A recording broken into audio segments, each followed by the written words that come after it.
செய்தியாளர் முத்துப்பழம்பதியிடம் போகலாம். முத்துப்பழம்பதி, தற்போது எங்க இருக்கிறீங்க? விஜயோட வாகனம் எந்த இடத்தில் வந்துகிட்டு இருக்கு?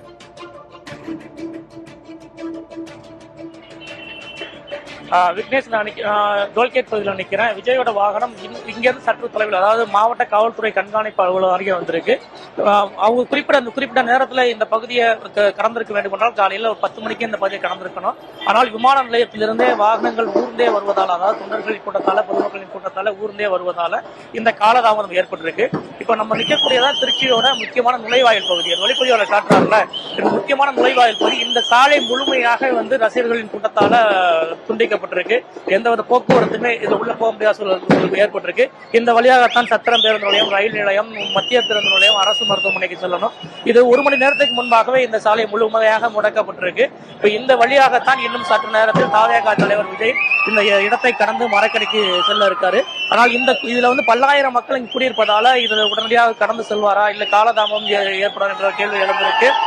ஏன்னா அந்த அளவுக்கு உற்சாகமாக திருச்சியில் உள்ள 9 சட்டமன்ற தொகுதி மட்டுமல்லாமல் தமிழகத்தின் பல்வேறு மாவட்டங்களில் இருந்துமே ரசிகர்கள் குவிந்திருக்காங்க, ரசிகர்கள் தொண்டர்கள் குவிந்திருக்காங்க. இன்று பள்ளி கல்லூரிகளுக்கு விடுமுறை என்பதால பள்ளி மாணவர்களை இங்கு பார்க்க முடியுது, பெண்கள் அதிக அளவில் பார்க்க முடியுது, குழந்தைகள் அதிக அளவில் இங்க கூட்டிட்டு வந்திருக்காங்க. நேற்று கூட அந்த கட்சியின் பொதுச் செயலாளர் குழந்தைகள் எல்லாம் கூட்டு வர வேண்டாம், முதியோர்கள் வர வேண்டாம் வேண்டுகோள் விடுத்திருந்தாங்க.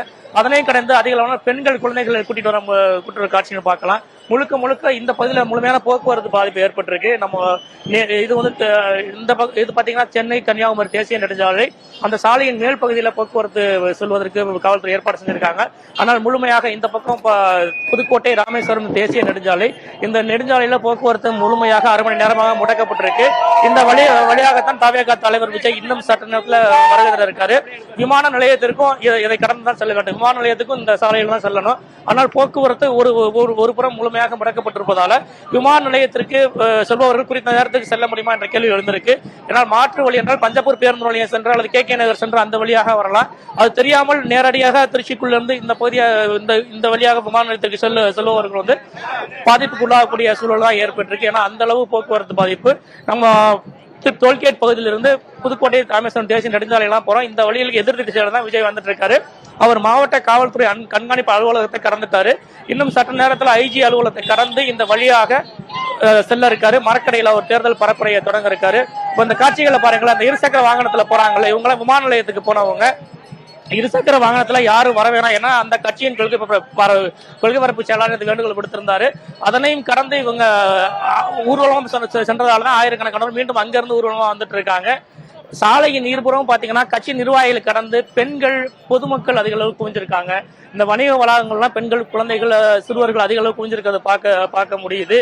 ஏன்னா தவேக தலைவர் என்பதை கடந்து ஒரு நடிகராக விஜயை பார்ப்பதற்கு பொதுமக்களுக்கு ஆர்வம் காட்டுறாங்க, பெண்கள் ஆர்வம் காட்டுறாங்க, சிறுவர் சிறுமிகள், பள்ளி மாணவர்கள் ஆர்வம் காட்டுறாங்க. அதனாலயே அந்த கூட்ட நெரிசல் ஏற்பட்டிருக்கு. இங்க இருந்து விமான நிலையம் 3 கிலோமீட்டர் தூரம். அந்த 3 கிலோமீட்டர் தூரமே முழுமையாக ரசிகர்களை கடந்து பொதுமக்களும் கூடி நின்றனாலதான் அந்த கூட்ட நெரிசல் ஏற்பட்டிருக்கு. மெதுவாவே அவரோட பிரச்சார வாகனம் வந்துட்டு இருக்கு. இப்ப இதே நிலைமையில இங்க நீடித்தால் இங்க வருவதற்கு இன்னொரு 15 நிமிடம் ஆகிவிடும். இங்க இருந்து மரக்கடை 3 கிலோமீட்டர் தொலைவு இருக்கு. போஸ்ட் ஆபீஸ் அதை கடந்து மரக்கடை செல்ல வேண்டும்னா கிட்டத்தட்ட 1.5 மணி நேரம் காலதாமதத்தோடு தான் அவர் அந்த பிரச்சாரம் பண்ற இடத்துக்கே சொல்லலாம். முதல் தேர்தல் பரப்புரை கூட்டம் மக்கள் மிகுந்த ஆர்வத்தோட கட்சி தொண்டர்கள் சரி, மக்களும் சரி மரக்கடையில குவிஞ்சிருக்காங்க.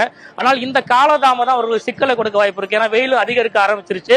10:35க்கு அவர் பிரச்சாரத்தை தொடங்குவாரு அப்படின்னு சொல்லியிருந்தாங்க. அவரே நான் 10:35க்கு வந்துருவேன், பொய்யான வாக்குறுதிகளை கொடுத்து திமுக மக்களை ஏமாற்றி விட்டது, அது குறித்து பேச போறேன் அப்படின்னு சொல்லியிருந்தாரு.